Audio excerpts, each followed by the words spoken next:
Ladies and gentlemen, welcome along to another episode of EOTT, Everything on the Table with me, Jimmy James. And pleasure to share another conversation this evening with my brother from across the pond in Iowa, Blake C Erickson. Blake, how are you, brother? Hello, Jimmy James. I'm doing well, man.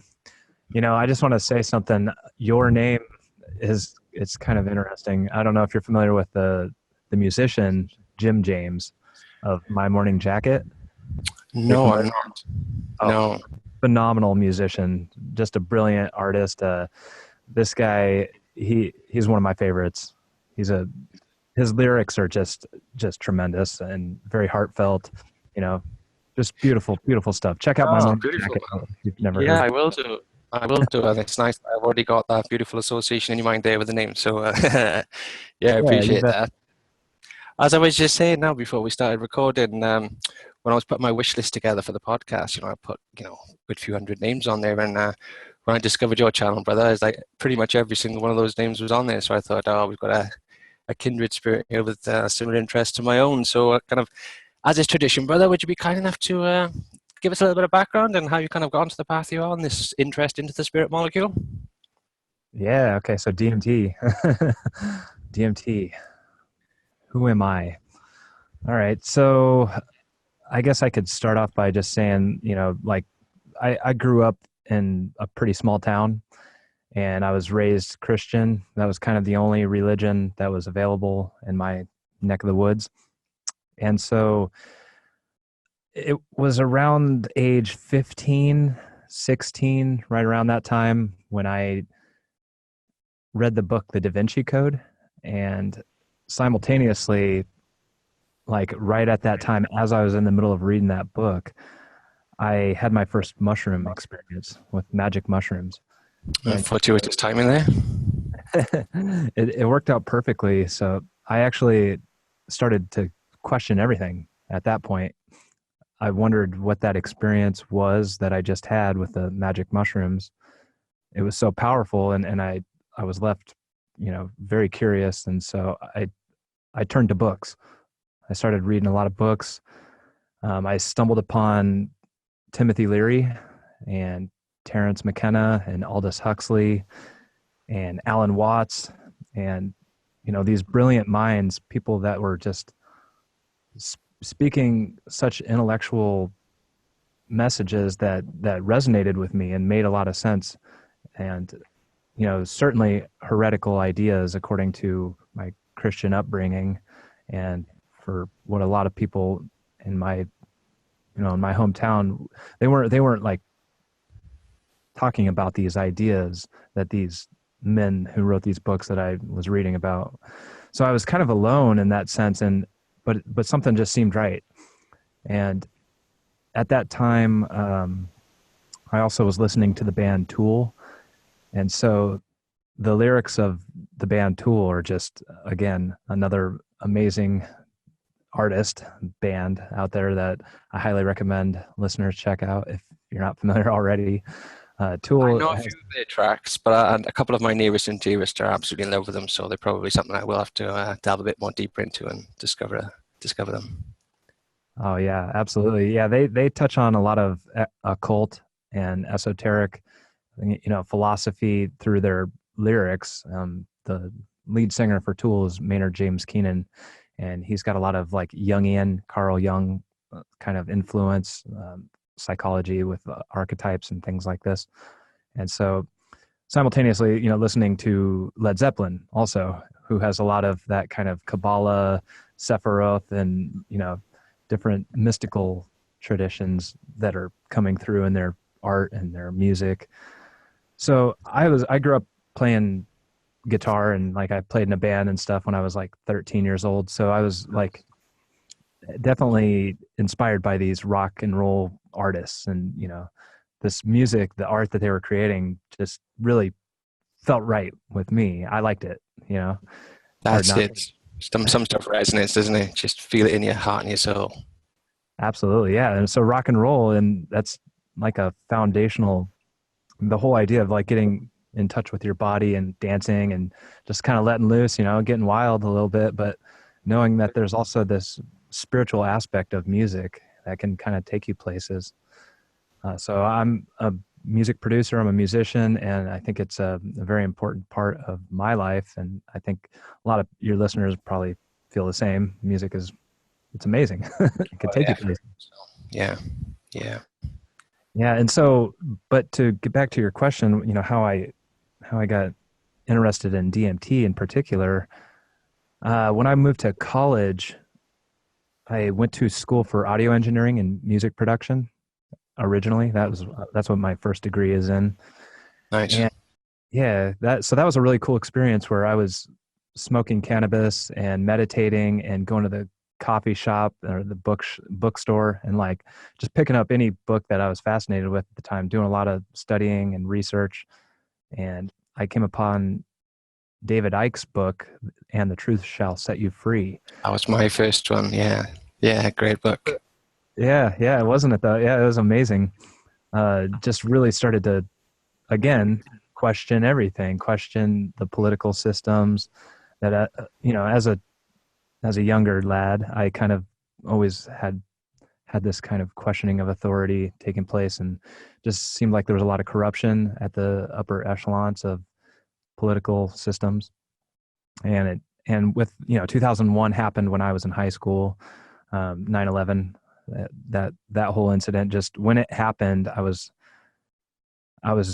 not believing the official narrative by any means. I think there's a lot of people out there that are, agree with me in the sense that what we were told was bullshit. And what actually happened that day was probably some kind of ritual and a dark arts form of ritual. And we can go into that. I'd like to talk about magic, as we get into this conversation. But yeah, for sure. No holds barred, brother. We get into everything and anything.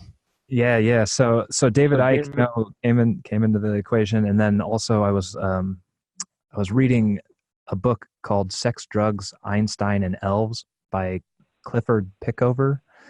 There's an amazing book. I'm not sure that's come across my path, that one, no. Yeah, that one's I don't know. It might be a little obscure. I came upon it at a Barnes and Noble one day. Okay.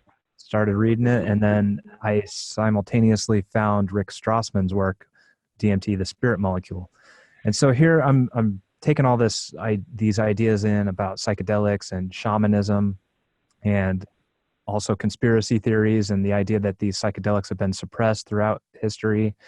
Why is that the case? And the spiritual implications of, the mind control with, monotheistic religions such as the Judeo-Christian philosophy that is kind of, the masses were fed, essentially what I consider to be a brainwashing program. Forgive me for those Christians out there who are listening to this. I'm not attacking you personally. I was once in that state of mind, and I think it's something that I'm trying to say, that it's not the individual, it's these belief systems that are kind of the real issue that we need to address and maybe kind of re-examine. So that's kind of how I found out about DMT. And then once I found out about that, I wasn't completely infatuated, and I just wanted to know more, and I sought out every source of information that I could find on it. I read a fucking ton of books. I hope I could swear. Sorry. Of course. I'm sure you're in the Arrowhead files and Nexus and all the forums. Right. And so with that, I also wanted to seek the experience out myself, and I was lucky enough to have the right luck, I guess, for lack of a better word. Like something worked out in my favor, and I was able to have my first DMT experience, and it was life-changing. So yeah, that's kind of, as is usually the case. It is one of those kind of just reality shattering experiences, I guess. It's unlike any other substance, you have the psilocybin, the LSD, and all the other variants, but DMT is just, and for the potency, for such a tiny amount of the molecule, the potency of the reaction that occurs within the brain, and then also how quickly it's metabolized and you're back to baseline. it's quite a phenomenon, really, isn't it? How did your kind of travels progress from there? Did you have any kind of life-changing kind of decisions then as a kind of subsequent result of your first experience, or was it kind of a general integration and growth kind of path? Yeah, so my first DMT experience took place when I lived in Las Vegas, the Mojave Desert. So that was actually a remarkable time in my life. I was 21 at the time. Right now I'm 33. And so following that experience, I did have a remarkable life-changing experience from the visions alone, but also the path that it sent me on thereafter. I started writing a book actually the year following my first DMT experience. And that book is kind of my magnus opum. It's called The Forbidden Fruit. Yeah, The Forbidden Fruit and the Tree of Knowledge, Opening the Third Eye. And in that book, I cover a lot of material from a lot of the research that I was doing, leading up to that first DMT experience. And while writing that book, I felt as though something was, I'm sure you're familiar with the concept of channeling. Of course, yeah. And some people might think, oh, that's very woo. Conduits, right? Conduits for that kind of universal force to just, and if you open yourself up to it, it can flow through you. And, that's basically, to my mind anyway, what you're describing. Yeah. I understand. And I feel this, it's so it's information that's coming through you and you're a conduit for the information. Same could be applied to music. And so as a musician, when I would improv, like a solo or something on guitar or bass or or playing drums, doing something kind of just something's coming through you and you're not thinking, you don't have to think about it so much. It's happening in a state of flow. Yeah. So I don't know if I could say with exact certainty that I was channeling the words that came through in the book that I wrote, but it feels like that in a sense to me, that when I make music and when I write in general, something's coming through me, and it's very natural and it comes with ease. So I think it's a kind of distillation process, when you take on board all this and on the shoulders of giants, all that kind of stuff, we're taking all this information and then it simmers and it distills with our own kind of thoughts and feelings. And then, as you say, I think it's maybe a case then of just allowing that universal energy to flow through you so that you're able to express those kind of thoughts and ideas, Yeah, that's great. Yeah, I mean, what is the universe? What is reality, right? And that's actually kind of one of the chapters in my book that I go into detail, trying to explore, this multidimensional aspect of reality and what is consciousness, right? We don't really fully understand what consciousness is, but it's the real you, in the sense that your body is just kind of like a vehicle that your consciousness animates, your spirit. It's almost like synonymous with the word spirit. Yeah. Right? Consciousness. And so, yeah, these altered states of consciousness is kind of the real interest that I had in really trying to understand who am I, what am I doing here in this human body, what's my purpose here, what's this thing called life, and what's going on, what's the mystery at the heart of it all, and just trying to understand that, but also being okay with letting it be unknown. That's the trick, and it's not as easy as it sounds, to keep that balance. Sometimes we're striving, I speak from personal experience, and I always sometimes striving a bit too much to know and research and not taking enough time to just be and just, enjoy it. So yeah, I do strive to have the balance, but I don't always get it right. Yeah, man. So I wrote that book and it came together really well. We could go into more detail of, the information in that book if you'd like, but also following writing that book, I was able to be introduced to several different people that were kind of in the psychedelic and, in that kind of psychedelic consciousness field. And one of those people was Dennis McKenna. So when I was introduced to Dennis, immediately I struck up a friendship with him and began dialogue.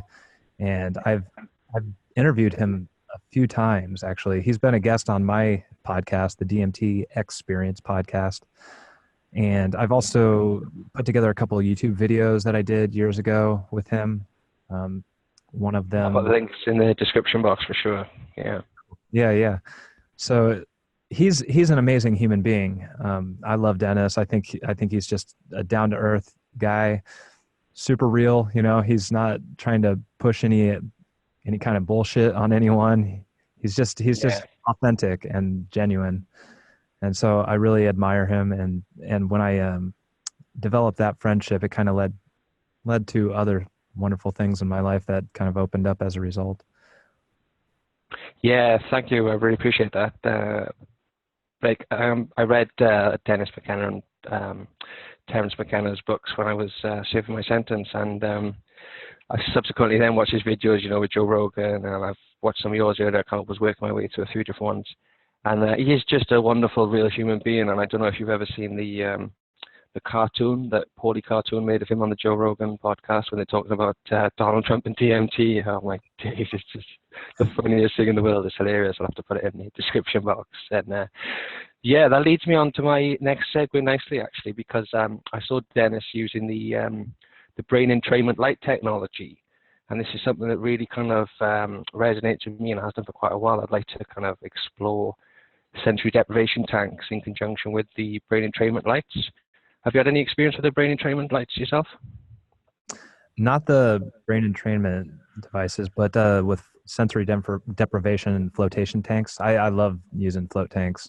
I think it's a great tool to access these deep states of consciousness, meditation, and like it really helps you slip deeply into meditative states of consciousness to kind of reflect and work on trauma and things like that. Yeah. There's so many applications for it. It should just be so much more widely available, I feel, for everyone to be able to use it, because the benefits are just, you know, so vast. And kind of with regards to exploration, I'm fascinated with the prospect of being able to elicit these same states that we're able to do with plant molecules and synthesized molecules with a kind of technology, whether that be kind of light frequency or sound frequency. You know, we're talking about remote neuromonitoring with Kevin Christian's stuff. You know, the technology they've got at their disposal, I think we could be using it so much more effectively for kind of exploration of these altered states, you know? Yeah, actually, speaking about the flotation tank, I'm sure you're familiar with John C. Lilly. Yes, yeah, what a guy. Yeah, so he was a scientist, and he actually made use of these flotation tanks. He was kind of one of the first people to really use the float tank. Kind of a pioneer, I think, wasn't he? He was absolutely a pioneer and a brilliant mind indeed. Kind of a colleague of Timothy Leary, another brilliant mind.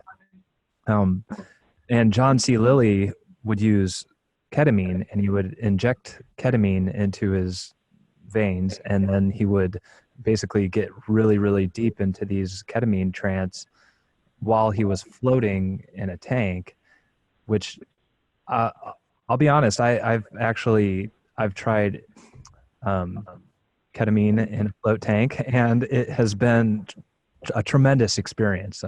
Very much it allowed me to get much deeper into the experience as opposed to just straight sober in a float tank. Carl H. Smith talks about it in terms of stacking, stacking. So you obviously got the flotation, and then you're stacking with the ketamine, and, there's all the safety precautions to take. And then, these are the things that we should be able to do, with unfettered access, How did you find that experience?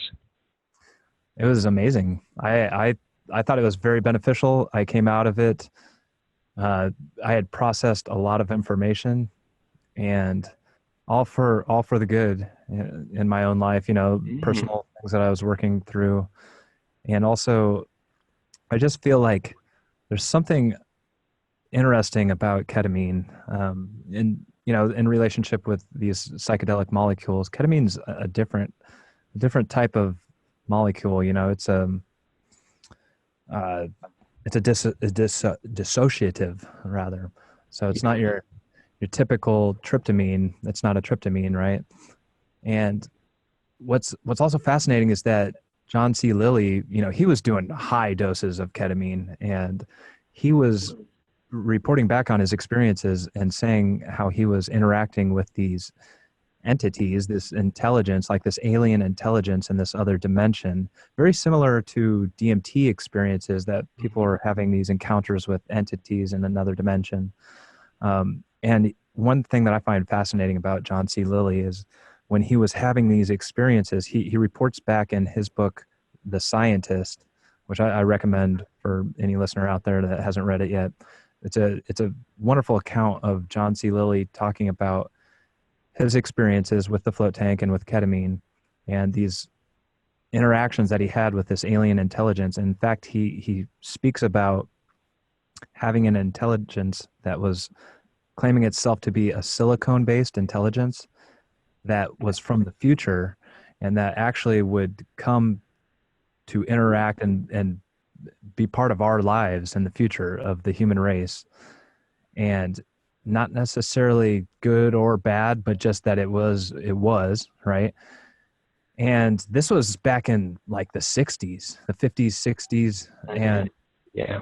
And look what we have today, right? We're about to experience AI is going to be normal. It's already in our households, with Siri and shit like that. So we are going to be living in a future that was kind of already,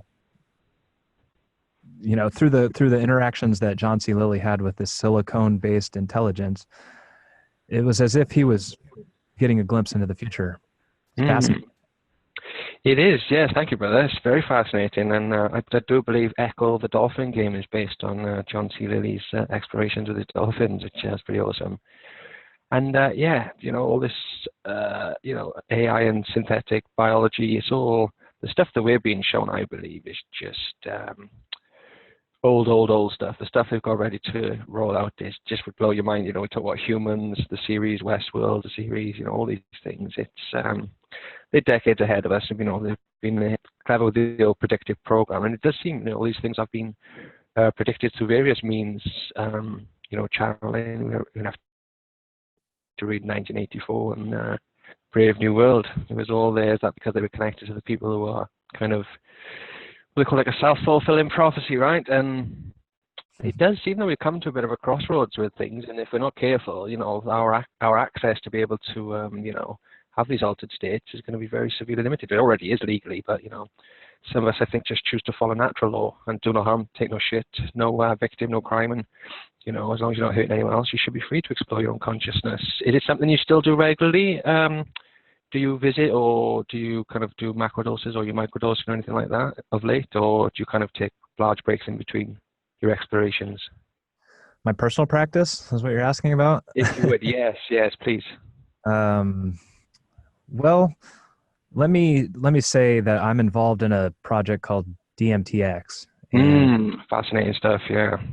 Yeah, so we can talk about that. I want to be smart here and not give too much information away of my own personal practice and things like that, because I don't break any laws. I'm a civil, citizen. But simultaneously, I've been to Peru. I've done ayahuasca. I've had DMT experiences, and I think that Paul Stamets, with his microdosing kind of model with using psilocybin and lion's mane mushroom extraction, and then niacin, those three stacked together, they work really well. I'll speak from personal experience on that. And on occasion I implement a lot of things into my daily practice, or not, I have my own magical daily ritual practices that I do, but then I also have my own shamanic entheogenic explorations that I do, spread out. It's not as if this is something that is being done daily, right? Yeah, of course.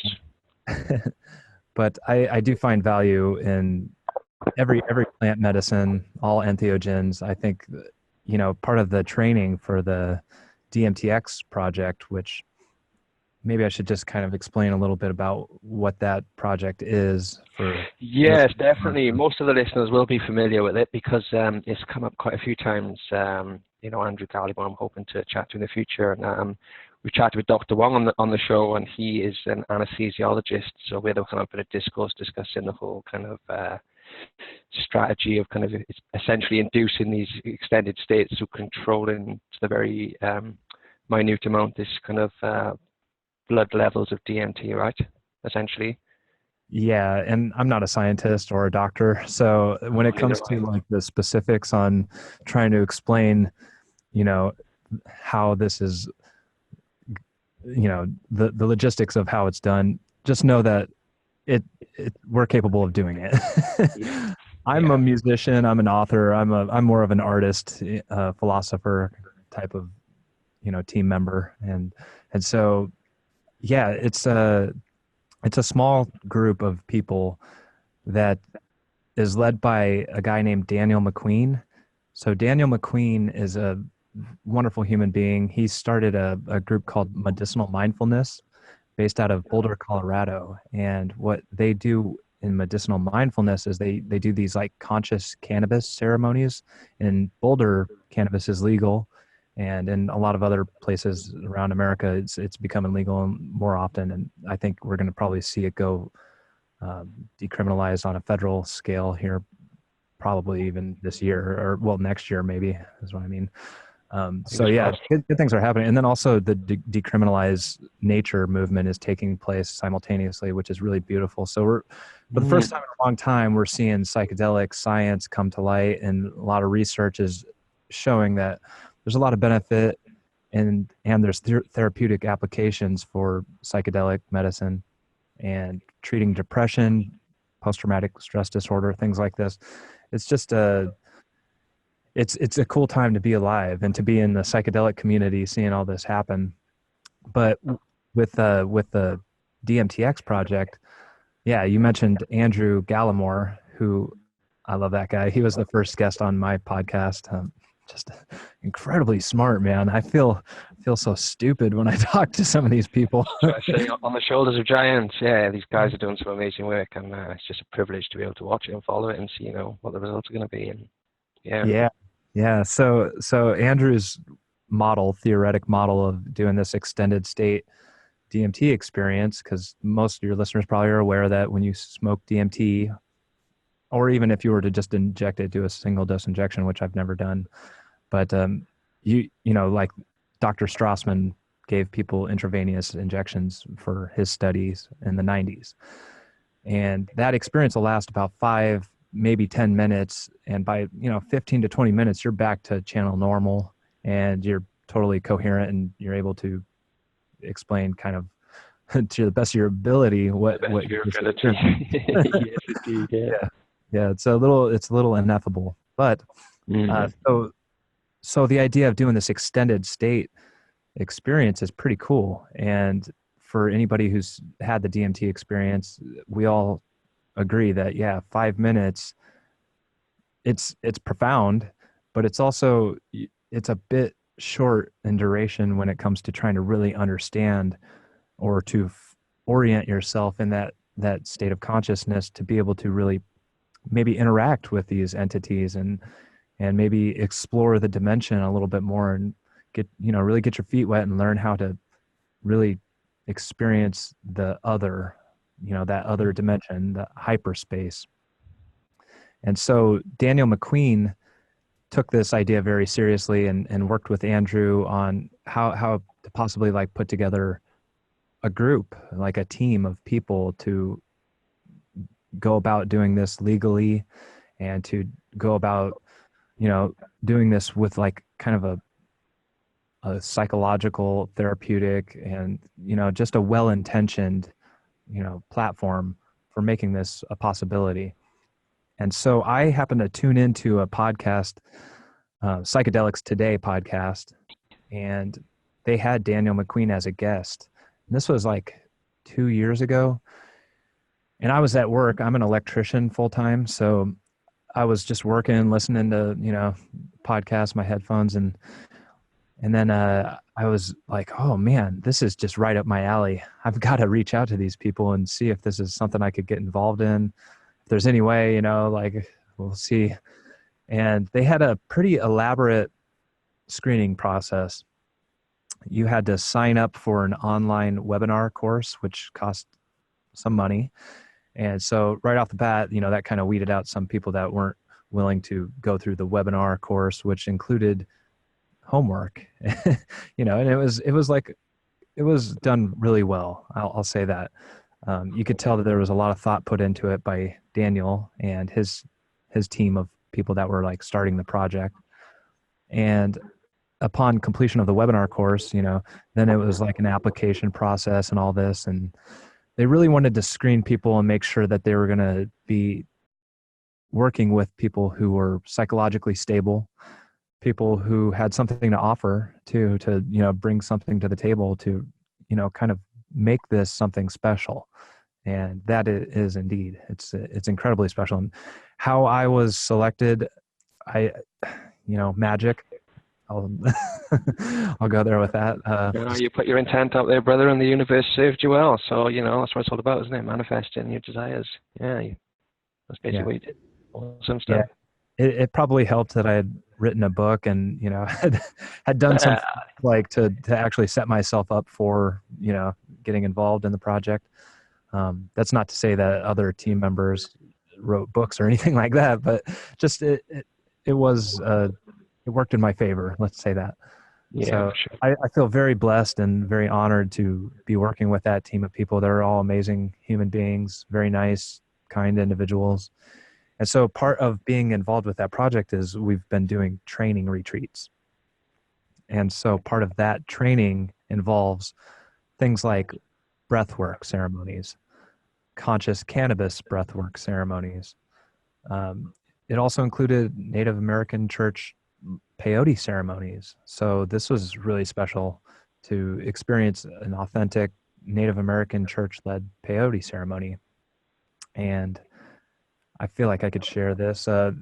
This year I had the honor to be the drummer in the Native American church ceremony, which is that's a big deal. For me personally, it was a big deal. Yeah, for sure, man. I mean, as a musician myself, and then to be part of the ceremony, because I'm not sure if you're familiar with a peyote ceremony or not, but it's not intimate. I understand, what goes on, but I don't understand, I don't know exactly what goes on there, It's kind of elaborate. Like there's quite a bit to it, and it lasts all through the night, and you're in a teepee, and it's not like you're just eating some peyote and just hanging out, right? Talking to people. No, it's a big old ceremony then, literally. Yeah. Very similar to an ayahuasca ceremony, like an authentic ayahuasca ceremony down in South America, where a shaman sings Icaros throughout the entire night. Very, very kind of similar idea. There's peyote songs that are involved, and every song has the beat of the drum. So bum, bum, bum, bum, bum, bum, bum, bum, bum, bum, just constant. So I was kind of getting into a trance state, having the peyote experience while simultaneously using the drum and really like, hitting this water drum and just watching it kind of spray water while I'm like hitting it. And just, it was amazing. It was a beautiful experience. And so basically to wrap this up is that the training, the training is, basically like trying to prepare the team members for what this potential extended state DMT experience could be like. Because it's not going to be an easy experience necessarily.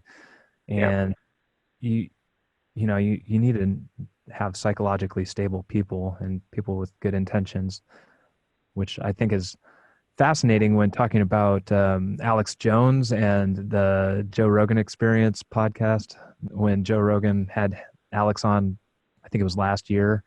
Yeah, and Alex was going on a rant, Yeah, he really was. There's some good stuff in there, but he's a bit off key as old Alex Jones. But like he was talking about the crystal balls, the Palantirs that the military use, the black projects and stuff. And now I've been chatting with I'm sure you're familiar with. Are you familiar with Clindy EE rather? No. I only discovered him. I was introduced to him by a friend. He does high dose psilocybin exploration, kind of your 30 to 40 dried grams kind of levels of exploration. So yeah, he kind of goes deep with it. Was that Kalindi? Is that what? Kalindi, yeah. Yeah, Kalindi, that's right. Yeah, I am familiar with that. Yeah, that's a lot. that's a lot, yeah. But you know, he says you're either in it or you're not, and I'm sure it's something you need to build up to, no matter who you are. But yeah, he's doing the same stuff. Apparently, it's all lost Atlantean technology. This whole palantirs and crystal balls is being used in conjunction as well with kind of entheogenic plants. So it's all fascinating stuff. I'm like yourself, brother. I want to know everything. You know, leave no stone unturned in my kind of research and exploration. Yeah, man. Okay, so well, that's interesting that you just brought up the crystal ball thing. I'll just touch on that real quick. I'm incredibly fascinated with magic and the idea of scrying, you know, gazing into a crystal ball. So you might be familiar with John Dee. Yeah, Edward Kelly. A few times in the podcast, yeah. Yeah, so the story of them, you know, basically communicating with angels by means of scrying or gazing into a crystal ball and kind of getting into a trance state of consciousness. Similar to like what I was referring to with drumming, you know, so there's many ways to get into a trance. Yeah. You know, there's a lot of things from dancing to sleep deprivation to light deprivation, fasting. You know, you get psychedelics, obviously. Music is a great way. Crystals, things like this are ways to put yourself in an altered state of consciousness, and you don't always have to take drugs to get there. Yeah. But yeah, I mean, looking back on my life, I guess, you know, I started studying a lot and reading and researching these ideas of like shamanism and the origins of spirituality. I read an amazing book by Graham Hancock called Supernatural. Yeah, I read that. It was one of my early ones when I discovered David Icke, and I read Supernatural, which is just phenomenal. I really enjoyed that. Yeah. Graham. He's a great guy. Yeah, he is amazing. And so in that book, I mean, he really dives deep into the idea of cave art.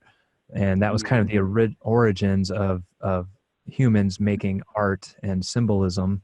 And this is kind of what separated us from the animal kingdom, or, you know, like that was what essentially makes us human, is our imagination and our ability to use our imagination to create art and to use symbolism for language and communication. And also that's, you know, that definitely ties into the idea of spirituality and the origins of spirituality, because apparently these ancient shamans were entering altered states of consciousness, having visions, and their neurology was very, I mean, it's practically the same as ours today. Like we haven't evolved much from 30,000 years ago as far as our brain.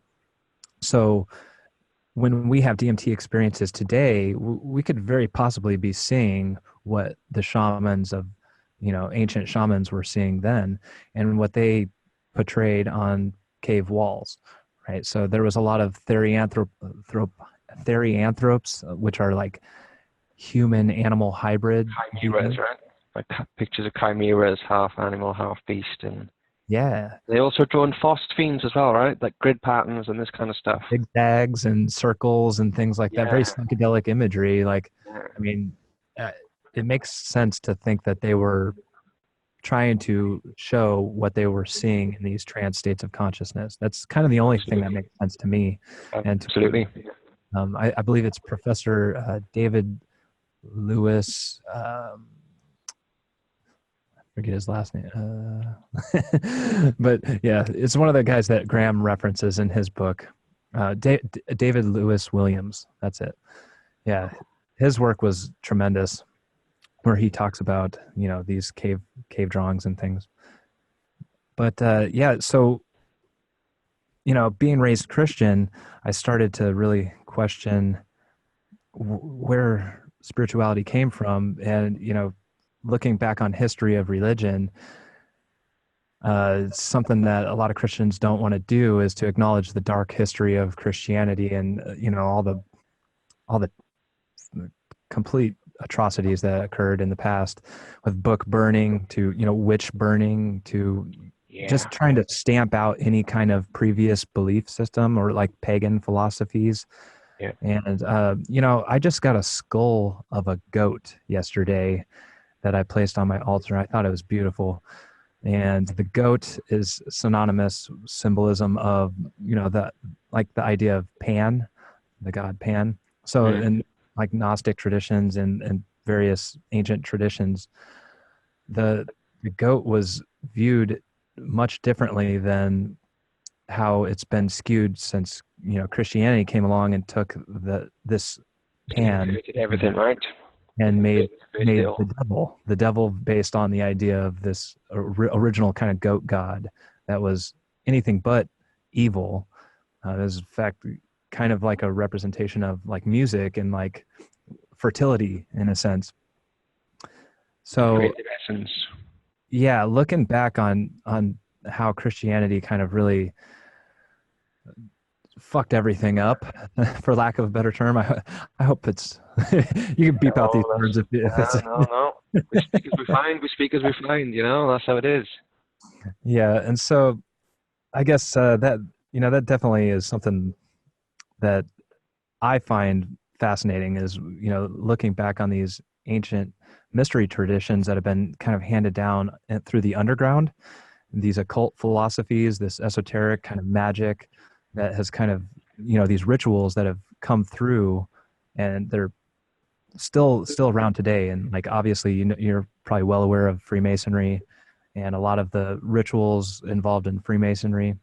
I actually just had a guest on my podcast that I have yet to post this episode, but an author, P.D. Newman, is a 32nd degree Freemason, and he wrote a book called Alchemically Stoned, The Psychedelic Secret of Freemasonry, which we had a great conversation about Freemasonry. And obviously there's a lot of conspiracies surrounding Freemasonry, and I'm not a Mason myself.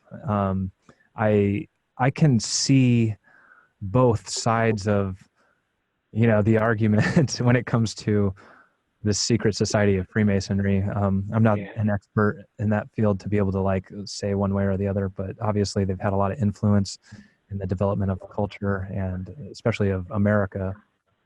But I think it's fascinating that these rituals, these like essentially there very well could be like a psychedelic aspect to Freemasonry, which P.D. Newman talks about in his book, and recommend listeners check that out. But yeah, and in my personal life, I guess here's something that I want to point out.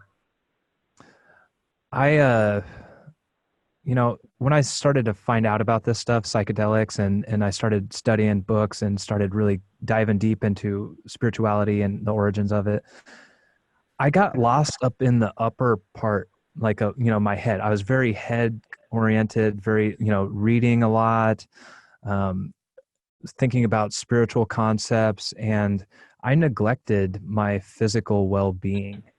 So in my early 20s, I was married, and then I also just kind of let myself go physically. I had a poor diet and I didn't exercise, and I didn't take care of this vessel the way that I probably should have.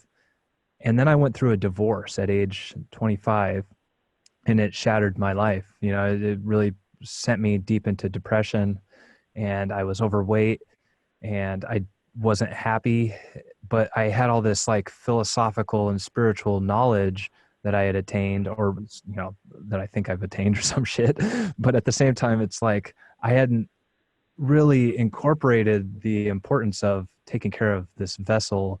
And really, so when talking about the physical form, we're talking about Malkuth and the tree of life, Kabbalah, the physical, taking care of the physical, the vessel, even the physical form.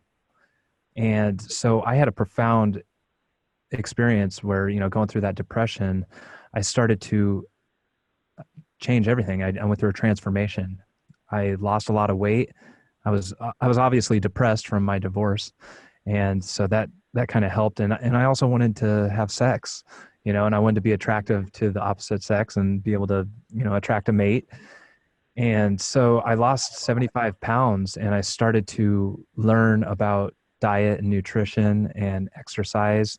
I started to practice yoga, and I also was introduced to triathlon training, and I started swimming and biking and running, and I went through this amazing transformation in my life that I think is important to note, because I mean, it was beneficial for me to go through that experience alone, but I see a lot of heady shit in this kind of, philosophical and spiritual community. And I think it's important that we also incorporate the physical well-being of our vessel, because if you take care of your body and this vessel that you've been blessed with being born a human.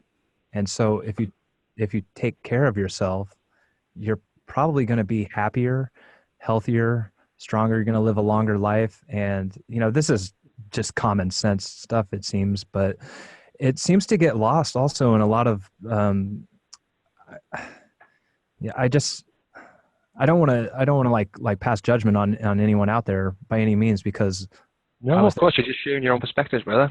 Yeah, because I was there, like I let myself go, and I just think it's something that needs to be addressed and needs to be pointed out, because through that, I had like kind of another life-changing experience, which then set me on my path of becoming an adult and really learning to take care of myself. And I started a career as an electrician.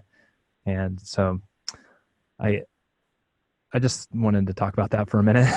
No, beautiful. That's what it's all about, brother. I appreciate it. It's all where we come from. It's nice to have context and kind of understanding, because, these are the things that make us who we are. So until we've got 4D communication where we can mind meld and just share our minds, this is the best we've got. So no, I do appreciate it, brother, and I appreciate your openness and honesty. So thank you for that. Yeah, you bet. Yeah, and so go on, yeah. As you were, sorry. Well, I was just going to say, if we could circle back around to the DMTx training. You said we've got to the kind of, it's my fault, I veered you off track with alternate questions and topics. But yeah, you were talking about the excuse me, sorry, the San Pedro ceremony. Is it fair to say, I've not tried it myself, but some people have told me that San Pedro is a more gentle kind of consciousness, or a more gentle experience, whereas some of the others can be a little bit unforgiving, shall we say. San Pedro could be a bit more gentle experience. Is that something that resonates with yourself? Yeah, very much so. Peyote and San Pedro are essentially, relatives. But yeah, mescaline, not quite as intense as the DMT experience by any means. Still powerful medicine. And it's funny though, because I think a lot of times people go into a peyote ceremony expecting maybe more than what they're presented with during the experience. Because it is more gentle, like you say. So it's not quite as like visually stimulating, although there might be some, subtle visual, trippiness going on, but it's not necessarily as full on as like a DMT experience, a tryptamine experience. Yeah. That doesn't mean the medicine's not working. You know what I mean? It's like, it's still working deeply inside your body, inside your physiology. And I think that's something that I learned from the peyote experience, was that it doesn't have to be a incredibly like punch in the face kind of psychedelic experience for you to get a message. Maybe that gentleness is necessary to kind of let you be easy, take it easy on yourself in a sense, and like maybe just kind of like come to peace with who and what you are as a human, and also your relationships with others. So yeah, you're right about that. Yeah, it is something I would like to explore, and as I said, it's an interesting prospect, because circling back to the kind of technology-induced altered states, a lot of due to demonization, people are afraid of entheogenic experiences because of the thought of a bad trip. But often I say, if you're going into it thinking about a bad trip, you are probably going to induce an unpleasant experience, because you're going to manifest what you're thinking about. But with the whole like brain entrainment and flotation methods of going deep, the beautiful thing of it is the minute it becomes too much, you can just pull yourself out of it. Whereas with the entheogenic plant medicine, once you're in, buckle up, because there's no getting off that ride. And is it? Jimmy, can I ask you, have you ever experienced DMT? I've smoked and vaped DMT probably about more than 10, less than 20 times, but Okay. and psilocybin mushrooms, but ayahuasca not so much yet. It's on the kind of bucket list, if you like, as with a lot of other things. But yes, I feel like there's this thing that I've got going on where we can be just as effective with our own native kind of plant kind of relatives, if you want to call them that. These kind of consciousness facilitators. By all means, yeah, you know, the ayahuasca will have the effect, but I feel like we have perhaps evolved alongside them on this kind of on this island. So yeah, you know, they come out every year, and it's that kind of blowing the cobwebs out, you know, going in for a macro dose. When they're out, they're there for the picking, you know. God put them there for us, and there's nobody going to stop us, that's for sure. They do spray the fields, unfortunately, a lot of them now with chemicals and whatnot, but they're there if you know the right places to go. And I've tried microdosing kind of on and off. I've not done it for a sustained, like months and months and months. Sometimes I find even the smallest of doses is discernible for me. Even just kind of 50 milligrams can sometimes be discernible, and that's the whole point of microdosing, for it to be non-discernible. So I struggle with that one a little bit. But DMT is something else altogether. I wanted to find out because I've a friend, they have to remain anonymous because of their job and stuff, but they've been different to every other person who's experienced DMT that I facilitated, and I was trying to, you know, try and make a responsible kind of set in and kind of prepare the space to hold the space and whatnot. And there's one particular person who has just almost perfect recall and just deep entity contact every time. And they've actually told by two of the entities, come back and bring others. And I just have this feeling that this person in the extended DMT state could potentially have some kind of profound experiences, potentially bring back some useful information on this kind of journey or quest we find ourselves on, because they have already brought back stuff that we kind of subsequently checked out, things that we didn't know about and all this kind of stuff. And it's just, you know, people have their own opinions about what DMT is, whether it's the brain is a tuner and we're tuning into alternate frequencies, standalone frequencies and domains and dominions and dimensions, which house their own kind of species and entities. And then others say, oh, it's all just in the mind. But then the Hermetic principle is everything is just mind, right? That's all we kind of know, really. So it's one of those. I just kind of go with the flow. But I do, from my own personal experience and people I've worked with and facilitated with, I do feel that they are standalone realities, and these are independent kind of entities. But then you kind of get into the whole holographic nature of reality. Who knows? All we know is we know nothing. That's what I always come back to, Blake. You know, that is the only thing we do know. Well, okay. So with DMT, the thing that's so fascinating about it is that it's inside of us. I think that's like the thing to really focus on, is the idea that nature designed the human body and animals and plants and everything. So, I mean, yeah, it's such a simple molecule. It's one step away from tryptophan, right? So it's fascinating that it is so simple, but it's so powerful and it's so profound, and it's endogenous. It's inside of our human body. Our human anatomy makes it. It's an important part of our physiology. So there's a reason for it, you know, and that's not to be demonized. I think that people that have demonized these experiences, or, you know, particularly DMT, like, for example, Alex Jones talking about, you know, that they're going to do DMT and they're going into this other dimension, they're speaking to aliens and all that, you know, like, God, Alex, yeah, dude, try it. Maybe you'll have a mirror held up before you and you'll observe yourself, and these entities will show you things about yourself that you need to work on. And that's the way it works for me. I'm not saying that's the way it works for everybody, but it seems to be a common theme where these entities know us on an ancient level. And so I'm particularly personally fascinated with the concept of theurgy. So theurgy is the basic practice of invoking these entities, the spirit entities, through like magical practices, right? So we talked about John Dee and Edward Kelly and scrying methods, things like this. But DMT is kind of a sure way, and most people who have had the DMT experience have had these encounters with these entities in another dimension. And so if it continues to be a thing, and being part of this DMTx project and doing this extended state exploration, I'm actually going to have an opportunity, and others will in the future as well. It's like this is going to be something that is a technology that is designed to help the human race, kind of, essentially. That's what I feel like what it is. People are happy to, aside from kind of clinical exploration and this kind of stuff, which that's another debate altogether, but people pay $100 or £100 to go to the theme parks, your Alton Towers and your Chester World of Adventure. This is going to be something that will probably be commoditized if it's not kind of, in the meantime, though, the exploration, the possibilities are just limitless, which is it, I think. Yeah. Well, you make an interesting point there.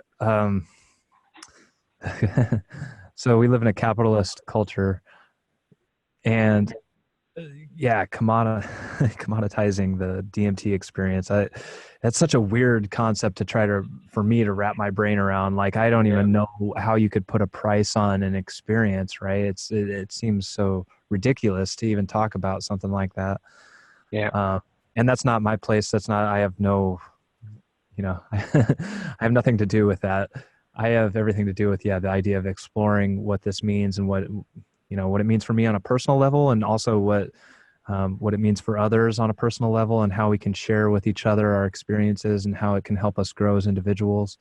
And I think that there is a lot of benefit to be had in going with courage into these dimensions, these states of consciousness, and working on yourself. That's, again, the theme that I want to come back to again and again, and try to drill into everybody's head, especially my own. I'm speaking to myself when I say, hey, work on yourself, try to be a better human.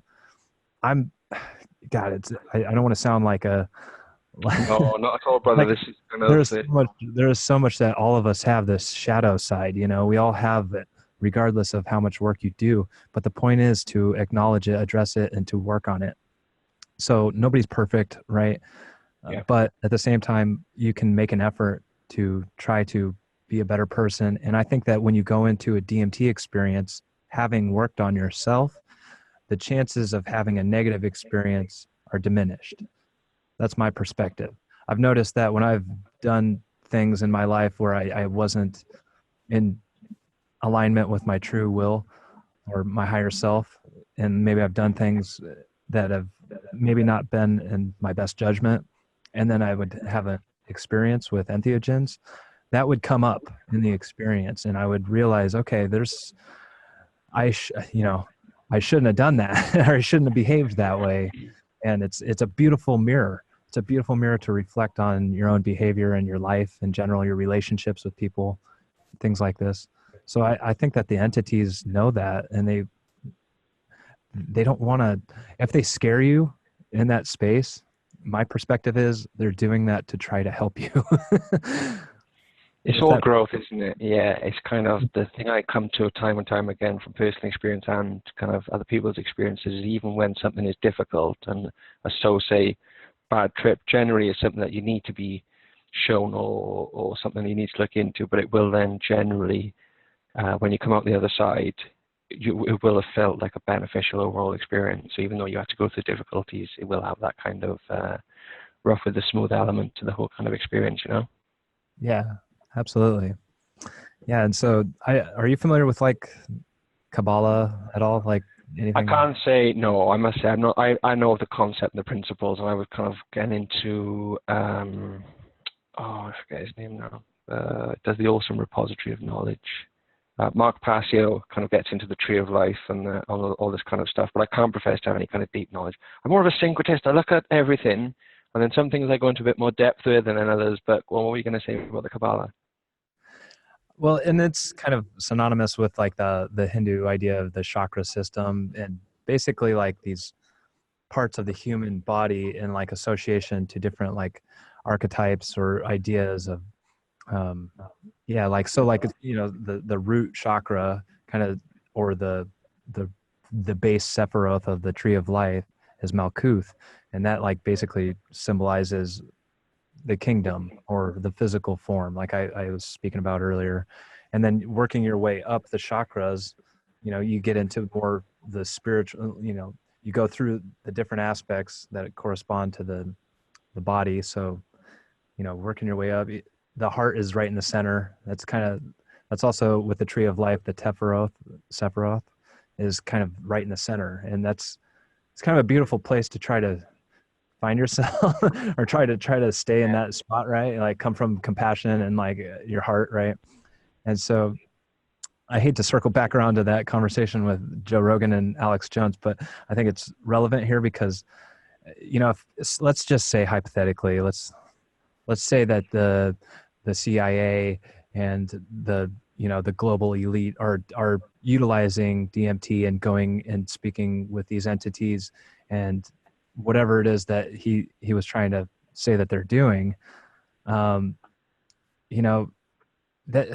are they coming from here? Like, and I don't know, like, I guess what I'm trying to say is there's a difference between like coming at these experiences with a heartfelt kind of compassion and really, trying to, again, work on yourself as an individual.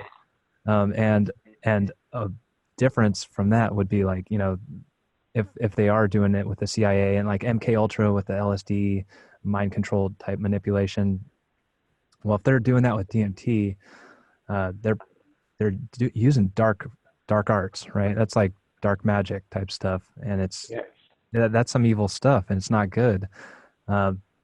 However, there's also white magic in a sense, and there are forces of good out there.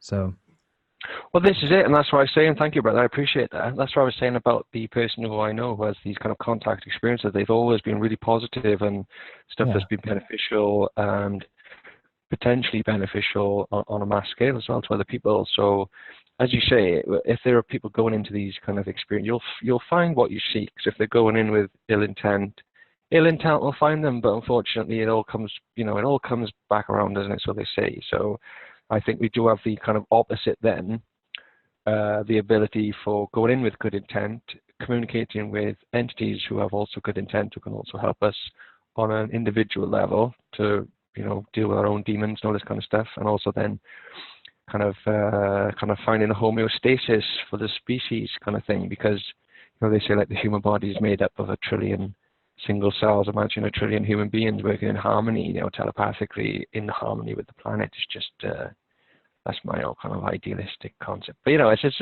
a funny thought, isn't it? I think who knows what the kind of the purpose of this whole thing is, but we can speculate, we can ponder.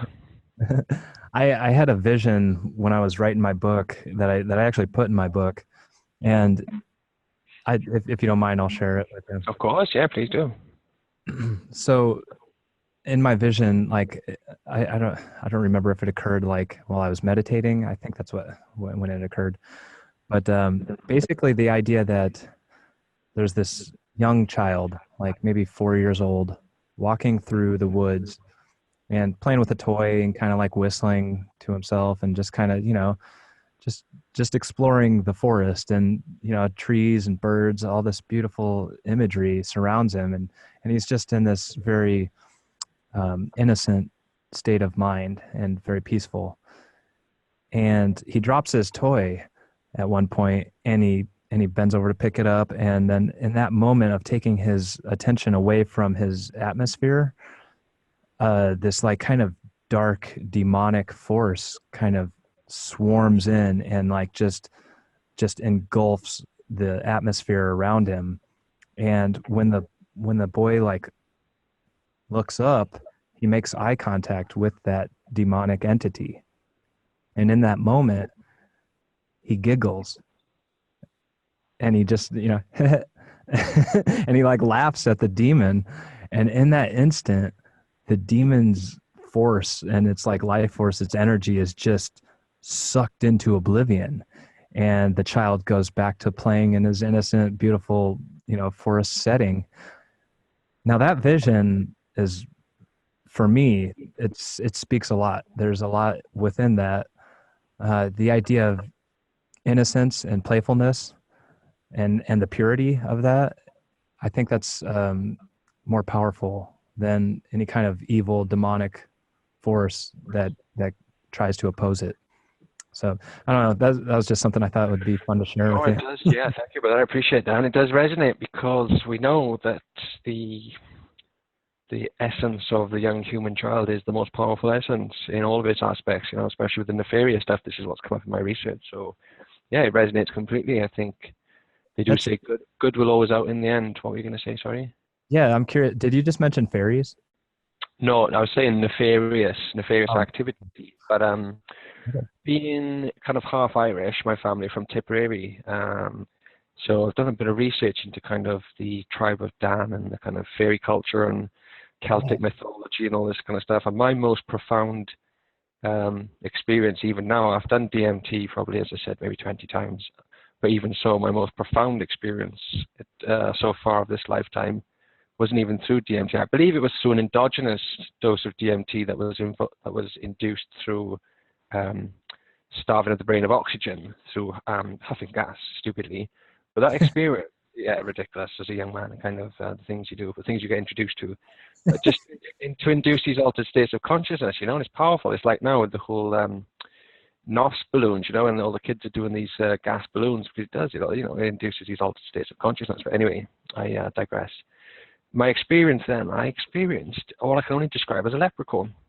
A real life, and the experience is more real than this. There's no waking up into a dream. I kind of described the experience. So yeah, that fascinated me with my kind of Irish heritage, you know. There's more to this reality than we even know, you know, and are there these kind of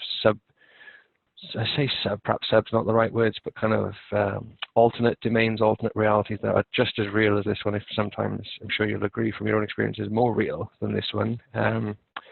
There for exploration, and I think at one time as a species we probably did explore them a lot more freely than we do now. And we say about fairies, and I think we coexisted. Have you seen Troll Hunter, the No, Danish classic? no.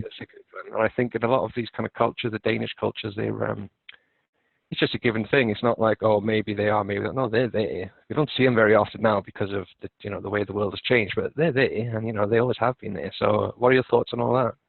Yeah, I'm glad that we're talking about this, actually. I write about this in my book a little bit. So the idea of the little people and these, associations with spirits and like elves, sprites, fairies, gnomes, and then also the association that they share with aliens and also the DMT entities, like these little, like there's something always like, this representation of like a smaller entity that's kind of in this magical place. And with the fairies, they have the magical fairy ring, which on numerous folklore account, like there's, people that report seeing these fairies and like they're dancing in a ring. So dancing in a fairy ring, and then a person will come and they will enter that ring, and then they'll kind of be basically abducted. Essentially, they're like put into a trance state of consciousness in that circle, which is also closely related to the idea of crop circles. I'm sure you're familiar with crop circles. I write about this in my book as well. The idea that there's a frequency that is being emitted, or like, for example, the fairy ring story, they're singing or they're dancing to music, right? So music and frequency are involved. That's the first thing. And then there's like some kind of circular formation, or like the crop circles, which also crop circles have been measured with scientific tools to be emitting some type of frequency. There's some kind of energy within the crop circle image themselves, authentic crop circles. It's a great mystery. And obviously there's hoaxes out there, but there are authentic ones that are still a mystery. And so there's something fascinating about thinking about, perhaps there is a relationship to these folklore mythologies of, fairies or even gnomes for that matter. Why are gnomes always associated with mushrooms? We see them with mushrooms all the time in gardens and stuff like that, right? There's a direct relationship to the magical mushroom experience and people that encounter these entities. And then relating that to the whole alien abduction experience, there's so many similarities there. But it also all ties back to the shamanic trance experience, the psychedelic experience, the natural DMT experience. So there's something going on that makes me think that perhaps the frequency that a lot of people use DMT, they hear this frequency often in their ears, or in their head rather, because it's not actually an audible frequency that's happening, but it's taking place inside their head, and they're hearing a sound, some kind of weird alien frequency, oscillating tones, things like this. Very weird sounds, but Well, cool. I think they could be cool sounding. almost gateways, perhaps, because we all have unique resonant frequency signature to our own, as each human individual, same as a fingerprint. And I wonder if, some of these are gateways or frequencies that enable you to go to a specific location within the, the multidimensional framework, for lack of a better expression. I think that's the only thing I can call it, a multidimensional framework. And as it seems, nobody can really navigate it with any true kind of, not that I'm aware of anyway. I know there's astral travel, which I think is a little bit different, although who's to say, I'm not entirely sure on that one either. But to be able to, I know people talk about having an experience of DMT, then going straight back and reconnecting with the entities, and, perhaps sometimes even doing that multiple times. And I think that's more just a kind of a will of intent, perhaps even a subconscious will of intent that, I want to go back there, and they're able to reconnect. And sometimes perhaps they lose the connection. Perhaps some people are able to retain the connection and always go in with intent and revisit people. And meanwhile, simultaneously, time has passed since each kind of subsequent visit. So it fascinates me anyway, all of it. Well, just the fact that like they're familiar with you. We missed you. Where have you been? Yeah. It's like, okay, God, these like mysterious, like jester type entities like know me, and they miss me, and they want to show me things. and the things they're trying to show me are so beyond my comprehension. But at the same time, I'm taking it in. I'm downloading whatever it is that is occurring in the experience. And yeah, it's super fascinating. I just like ufology too, and like the idea of extraterrestrials. And it's totally related to this DMT experience. And in fact, I think the DMT experience is the real alien experience when it comes to physical, EBEs, or extra biological entities, or, I've never seen one. I'm not saying they don't exist. Yeah. Certainly a possibility. I've just never seen one, but I have seen entities in other dimensions with DMT. I can only, thank you, brother. I can only speak from my own experience and being kind of a second-hand witness to other people's DMT experiences. I've seen a light in the sky, a UFO. Could have been anything. Could have been a military, whatever. But through DMT experiences, contact, the most powerful contact as well, the entity contact experience with greys, with shape-shifting reptilian beings. They were good reptilian beings. They used some kind of vision cube to share some information and show some stuff, very profound stuff. I won't get into it now. We can perhaps chat about that another time. But the multi-dimensional aspect is the confirmation there that that's where these beings reside, at least from my own. Did you witness you just said you had an experience with the reptilians in the DMT? Not me personally. The person who I've facilitated and shared quite a few experiences with, who every single time has almost perfect recall and has entity contact every single time, from light beings to greys to shape-shifting reptilians. Make of it what you will, listeners, but these are just people's experiences, and we're just exploring, right? We're just exploring. Yeah, I feel you on that. Yeah, I mean, I've pretty much any time I've ever been in that headspace, in that altered state of consciousness, I've encountered entities, and I think it's very, very interesting. What this is all about. Like you say, we're just trying to explore and trying to understand, share what we experience. Yes, indeed. Yeah, I think, to my mind, you've got kind of the two narratives. You've got the interdimensional narrative and the kind of extraterrestrial narrative, leaving the planet, exploring space. If, what even is space? I'm not sure that what we're told in the mainstream narratives is anything we can trust. But yeah, you have those two narratives, but the only confirmation that I've kind of seen is that there's a lot of stuff going on interdimensionally in the same space. So, it'll be a wonderful day when this kind of DMTx becomes kind of mainstream and available for anybody who wants to, explore their consciousness in a kind of safe and productive environment. That'll be a beautiful day to see. Oh, absolutely. Yeah. I think I would, for listeners out there that are interested in the DMTx project, definitely check out the website, dmtx.org. Also, you can check out my podcast, which my podcast, I'm kind of my own person, right? And I have guests on that, and I'm asking questions for my own interest and just to dialogue. Yeah. But I am associated with the DMTx project, but I can't say that like I'm representing DMTx through my podcast by any means. But I think that's something that listeners could check out too if they want to, tune into what I'm doing. I guess I'm a music producer too. I don't know if we didn't really touched on right? Yeah, Zen, yeah. So, yeah, I made a note of it for us to get into it. Tell us a bit about Zen's, if you would, brother. Yeah, Zen's is my brainchild. It's music that I use Ableton, and I produce music. I use like MIDI controllers, and I have so much fun like editing music and just using my psychedelic experiences to kind of create something from the experiences that I've had in a way that kind of helps. I guess it's art, it's like a means of trying to share. Is something else I discovered on my path of psychedelic journey in Spongo. For anyone else who hasn't heard of those, they are fantastic kind of creative beings, right? I just went to a Spongo show last week, and it was amazing. Brilliant. Yeah. Fantastic. Yeah, so the music I make is similar. It's psychedelic inspired. So it's kind of got some trippy sounds going on, but it has this like Eastern meditative influence. And so there's a lot of like sitars and different kind of tribal drum grooves.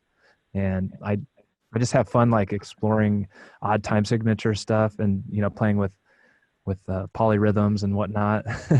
Nice. Yeah, I'll put the links down for sure. Yeah, I just released an album called Doctrine of Ethos.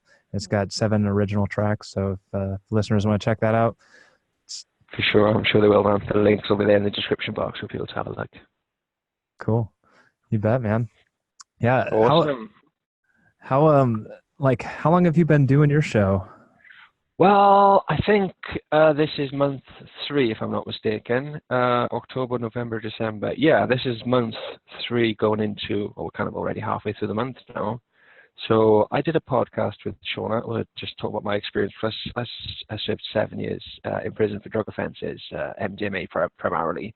That was what gave me my opportunity to do so much research and learn quite a lot of stuff. So I've kind of reached out to quite a few different people because I figure, well, some people are just happy to, especially because it's just a Zoom chat. You're not imposing on anybody really. You're not trying to get them into a studio and all this kind of stuff. And I figured, just make the most of the technology at our disposal.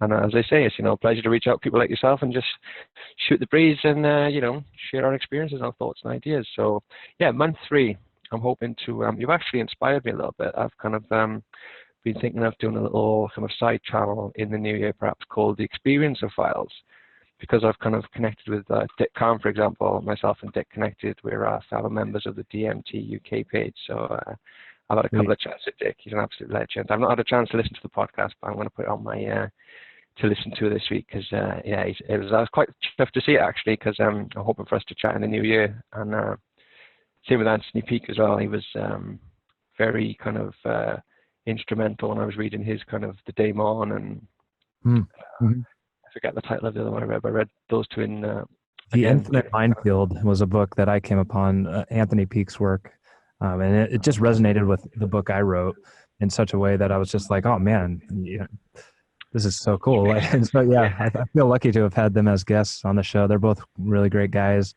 and yeah, man, definitely keep doing what your thing because this is important stuff to at least get.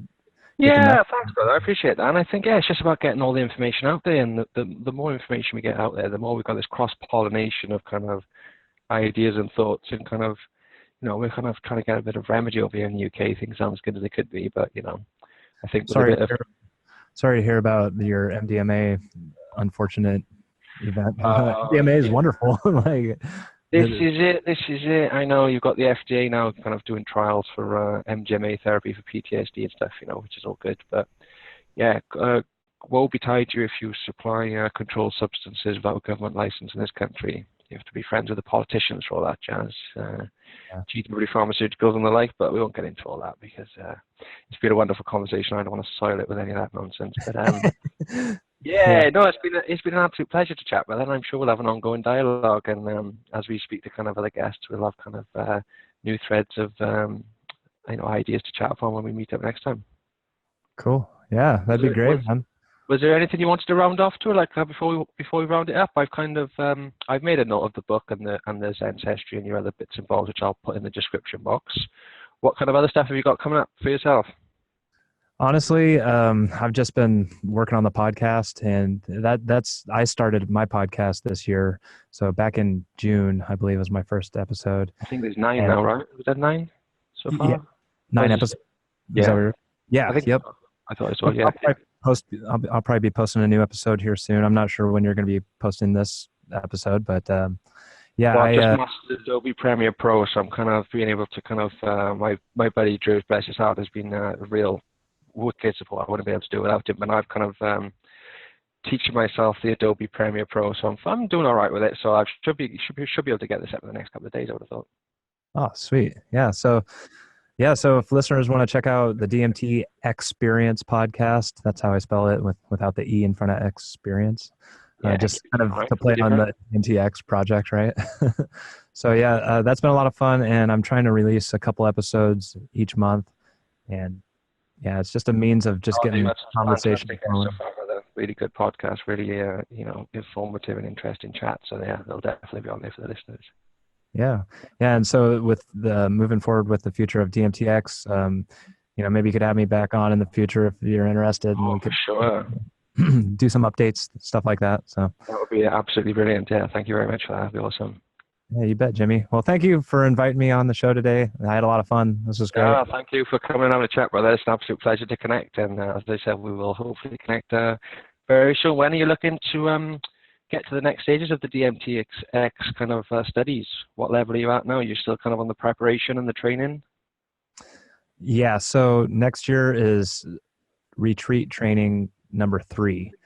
And so you're not messing around then. I respect that. You're putting a lot of groundwork in, because as you say, do you know what it makes me think of? It makes me think of Inception. You know, when they're in that thing and they're all connected up to the juice, having these kind of extended dream states. It's very much...